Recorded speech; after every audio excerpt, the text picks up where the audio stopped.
Nation incorporates social responsibility activities from the Kenol Marwa superhighway construction.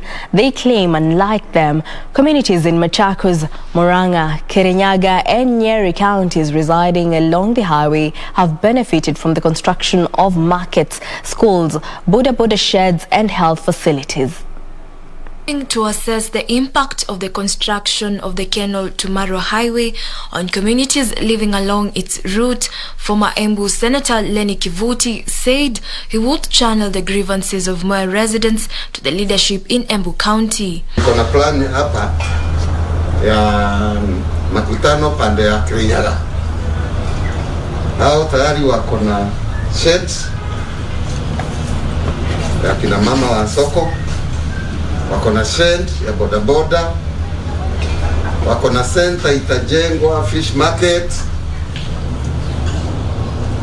na wako na ring road. Kivuti further urged residents of Mwea to engage in developmental politics as opposed to seeking handouts.